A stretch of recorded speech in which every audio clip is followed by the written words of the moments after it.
Hello बच्चों, मेरा नाम है मोहित और आपका स्वागत हमारे यूट्यूब चैनल हिस्ट्री चैंपियन में। तो जैसा कि आप जानते हो, आपका पेपर होने वाला है भारत का इतिहास। उसके जितने भी महत्वपूर्ण प्रश्न है सारे के सारे मैं आपको करवाने वाला हूं।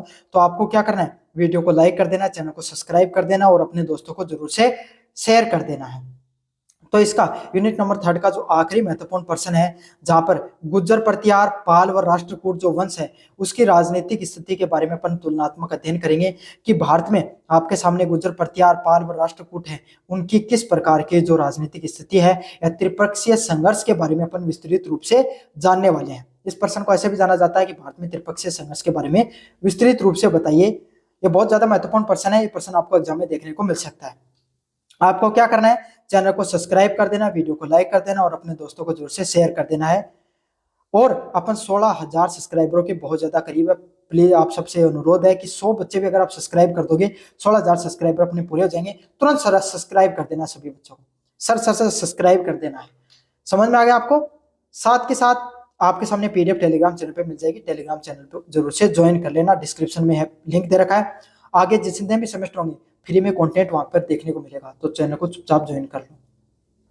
अब बात करते हैं अपन 8वीं से 12वीं शताब्दी के ईस्वी के बीच में मध्य उत्तर भारत में गुज्जर प्रतिहार, पाल और दक्कन राष्ट्रकूटों में 3 शक्तिशाली साम्राज्य उभरे। मतलब भारत में 8वीं से 12वीं शताब्दी के बीच में मध्य साम्राज्य जो देखने को मिलता है, इसमें जो मध्यकाल था 18वीं से लेकर 12वीं शताब्दी के बीच में, इसमें 3 साम्राज्य बहुत बड़े साम्राज्य हैं, वो भारत में उभर कर आए। जिसमें से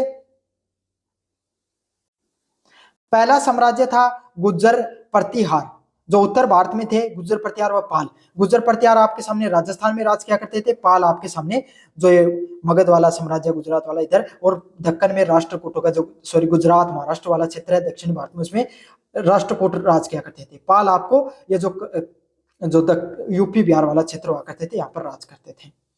और इन तीनों के बीच में चलता है संघर्ष किस क्षेत्र को जीतने के लिए। कन्नौज जो क्षेत्र है ना, कन्नौज गंगा का भाई जो क्षेत्र है, गंगा का जो मैदानी क्षेत्र है, उसको जीतने के लिए, कन्नौज क्षेत्र को जीतने के लिए आपको क्या चलता है, त्रिपक्षीय संघर्ष चलता है। त्रिपक्षीय संघर्ष मतलब गुज्जर प्रतिहार, पाल और राष्ट्रकूट, 3 साम्राज्यों के बीच में संघर्ष चलता रहता है। और इन तीनों वंशों ने कन्नौज पे नियंत्रण करने के लिए लगातार संघर्ष करते रहे, और इस संघर्ष को त्रिपक्षीय संघर्ष के नाम से जाना जाता है। कंपटीशन की दृष्टि से भी काफी ज्यादा महत्वपूर्ण प्रश्न बहुत बार पूछा जाता है। चलो अब पढ़ते हैं अलग अलग जो साम्राज्य है उनके बारे में, विशेषताओं के बारे में। पहला साम्राज्य है गुज्जर प्रतिहार वंश, जिसने लगभग 8वीं से लेकर 10वीं शताब्दी के बीच में भारत पे राज किया। कौन सा वंश? गुज्जर प्रतिहार वंश, जिसने 8वीं से लेकर 10वीं शताब्दी तक भारत पे राज किया, और अंत में त्रिपक्षीय संघर्ष को भी यही जीतते हैं।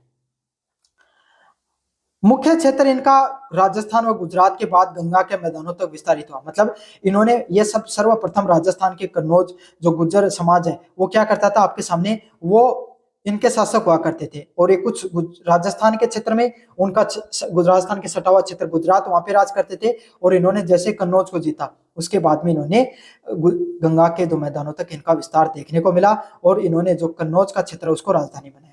अब काफी बच्चों का सवाल आएगा, सर कन्नौज को ही इन्होंने अपनी राजधानी क्यों बनाया, कन्नौज के लिए संघर्ष क्यों था? क्यों? क्योंकि गंगा के मैदान थे, वहां पे सबसे ज्यादा कृषि देखने को मिलती थी।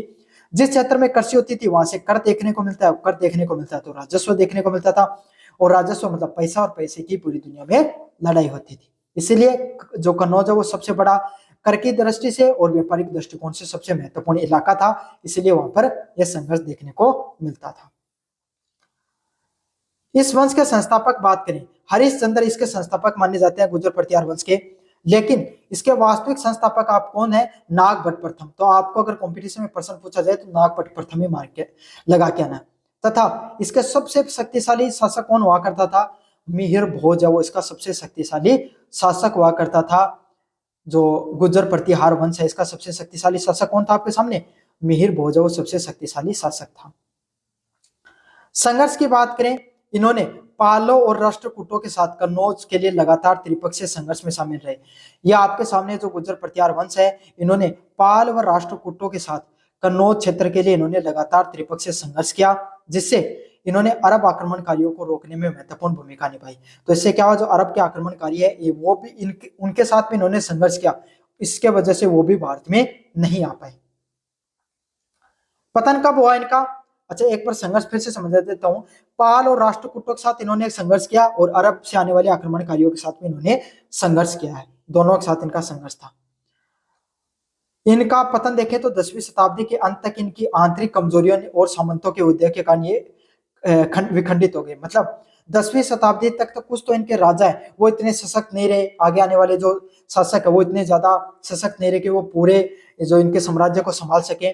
तथा सामंतवादी परंपरा, मतलब जो राजस्थान में जो सामंतवादी परंपरा देखने को मिलती थी, जागीरदारी परंपरा, जहाँ पे छोटे छोटे जो जगह को क्या दिया जाता था, भूमि के लिए दे दिया जाता था, उगाने कृषि के लिए, और उसे कर लेने का अधिकार सामंतों को होता था। तो उससे क्या होता है, सामंतों का उदय होता है और फिर वो गुर्जर प्रतिहारों को हरा देते हैं और उसके कारण उनका साम्राज्य खत्म हो जाता है। इस वंश का क्या महत्व रहा भारतीय समाज में? इन्होंने लगभग 300 वर्षों तक अरब आक्रमण से भारत की रक्षा की।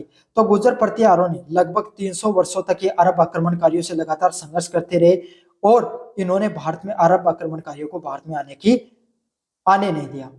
इन्होंने संस्कृत साहित्य और आपके सामने कला को संरक्षण दिया। तो इनके द्वारा क्या किया गया, संस्कृत जो साहित्य उसका निर्माण किया गया इनके द्वारा, तथा कला का संरक्षण दिया गया। इनके जो कला है वो पूरी दुनिया जो सांस्कृतिक पहचान भी देने का इन्होंने कार्य किया। अगला वंश है पाल वंश। पाल वंश के द्वारा कब शासन किया गया? 8वीं से लेकर 12वीं शताब्दी तक आपके सामने पाल वंश के द्वारा शासक किया गया। इनकी राजनीतिक स्थिति कैसी थी? क्षेत्र इनका पूर्वी बंगाल देखने को मिलता था, जहां पर ये बंगाल व बिहार जैसे क्षेत्र में क्या करते थे, राज करते थे। पाल राजवंश कहां पर राज करता था? बंगाल व बिहार जैसे क्षेत्र में पाल राजवंश है वो आपके सामने क्या करता है, राज करता है। इसके संस्थापकों की बात करें, ये जो मैंने बताया था आपको, बंगाल, बिहार, यूपी और जो बंगाल, खास करके बंगाल क्षेत्र में आपके पाल राजवंश देखने को मिलता था। इसका और इसमें इनका संस्थापक कैसे हुआ? गोपाल है जो इसका जो संस्थापक माना जाता है, और उसको कैसे चुना गया था? चुनाव के द्वारा चुना गया था।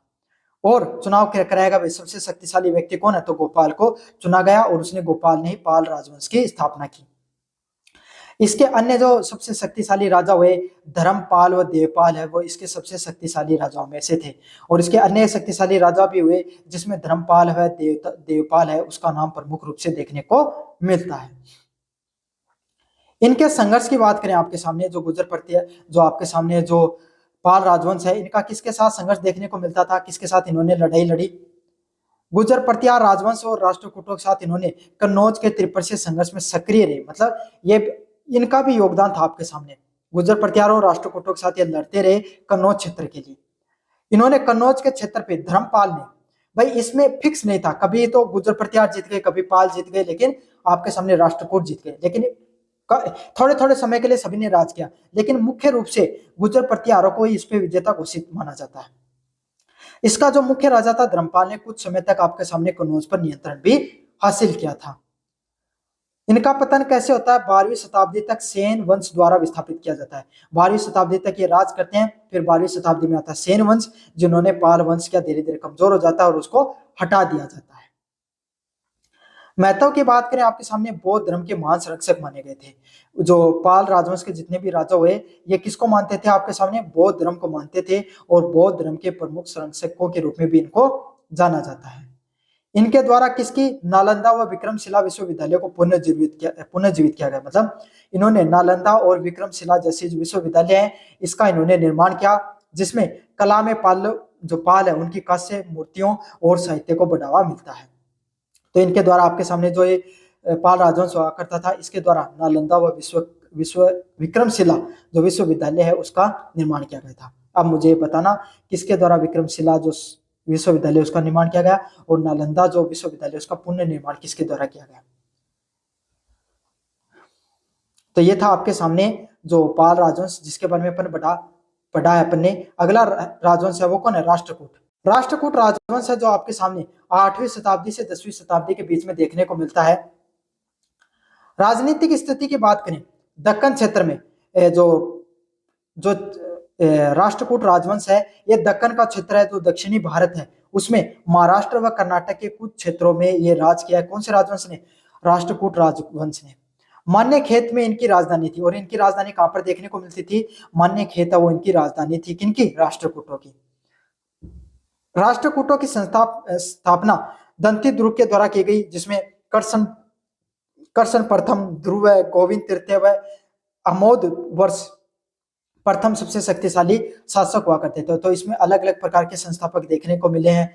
संस्थापक दंती दुर्ग है, लेकिन अलग अलग प्रकार के राजा, जिसमें कर्सन प्रथम, ध्रुव, गोविंद तृतीय व अमोद जो वर्ष प्रथम सबसे शक्तिशाली राजाओं में से थे। इनके संघर्ष की बात करें आपके सामने, पालव व प्रतिहारों के साथ कन्नौज में त्रिपक्षीय संघर्ष देखने को मिला था। मतलब इनका राष्ट्रकूटों का जो संघर्ष है वो पालों के बीच में और गुज्जर प्रतिहारों के बीच में, कन्नौज का जो क्षेत्र है उसमें त्रिपक्षीय संघर्ष देखने को मिला था, जिसमें जिन्होंने क्या किया था, कई बार आपके सामने उत्तर भारत की जो शक्तियों को हराने का कार्य किया था, जिसमें इन्होंने क्या किया था, पाल है और जो गुज्जर प्रतिहार राजाओं से इन्होंने कई बार उत्तर भारत की जो शक्तियां हैं उसको हराया था इन्होंने।